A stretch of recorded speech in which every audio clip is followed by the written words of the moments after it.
வராதவங்க பேரெல்லாம் எழுதி இருக்குது இல்லையா? பாருங்க இந்த பேர்கள் படிங்க. இந்த யாரா இருக்கிறாங்கன்னு பார்க்கலாம். இவங்கெல்லாம் வந்து போட்டு போயிட்டாங்க. எங்க போன கூட்டத்துக்கு புக்கான நீங்க எத்தனை மணிக்கு வந்தாங்கம்மா? நீங்க 11:30 கூட்டம் நடத்துறீங்க. 10 மணிக்கு வந்துட்டு போனவங்களை எப்படி நீங்க எழுதி வைப்பீங்க? நீங்க இதுல 10 மணிக்கு நீங்க வந்தவங்களை நீங்க எப்படி எழுதுவீங்க? நீங்க இப்போ இங்க வந்தவங்களை மட்டும் எழுதுங்க, வராதவங்களை எதுக்கு எழுதி வைக்கிறீங்க? ஆளை காமிக்கிறக்கா இது? எழுதக்கூடாது. எது அப்படி எழுதக்கூடாது? என்ன இதை பேசிட்டு இருந்தாலும் கேட்க கூட்டத்துக்கு வந்தவங்க தான் எழுதணும். இப்போ வராதவங்க வந்து இதுக்கு நல்ல வாங்கிட்டு போனா அப்புறம் ரெண்டாவது இதை நான் பேசாம இருக்கிறேன். ஒரு இதுக்கு நல்ல யாரு புரிஞ்சு பேசாம பேசுறதுக்கு 10 மணிக்கு வந்தவங்க பேர் இருக்குது இதுல. 10 எத்தனை மணிக்கு வந்தவங்கம்மா? போயிட்டாங்களா? அவங்க இப்ப இங்க இருக்கிறாங்களாம்மா?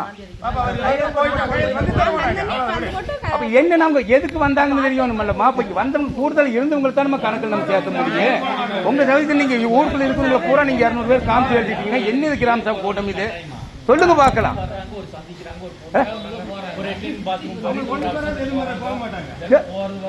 போறதுக்குன்னா எல்லாத்துக்கும் வரணும். இது 3 பேர் ஆச்சு, இது 100 பேர் ஆகுன்னு நான் கணக்கு எழுதுன்னு என்ன பண்ணுவேன்? இங்க சபையில இருக்கிற ஆளுங்க வந்தவங்களும் எழுதிக்கிங்க. ரெட்டின் வர பாத்ரூம் வருது, எனக்கு 10 மணிக்கு வரவும் வரல, எல்லாத்துக்கும் எனக்கு தான் வருது. நான் ஏன் ஒடியாந்தேன்? போக வேண்டாங்க நான் சொல்றக்கல. நீ இந்த நாயம் பேசாத, உங்களுக்கு தகுந்த மாதிரி பேசாத. என்ன இங்க இருக்கிறவங்களுக்கு தான் எழுதணும். என்ன எழுதி இருக்குமா? கேளு. லட்சுமி இருக்கான்னு கூப்பிட்டு நான் சொல்றேன். அந்த ஆளை சொல்றேன். இப்போ வந்தாங்க நான் அப்ப கணக்காய் போச்சு. அப்ப இது எதுக்கு? 200 பேர் ஆக்கிக்கலாமே. வீடு வீட போய் வாங்கிக்கலாமே கையெழுத்து. வீடு வீட கையெழுத்து வாங்கிக்கலாமே. நாங்க இங்க வந்தோம், இவங்க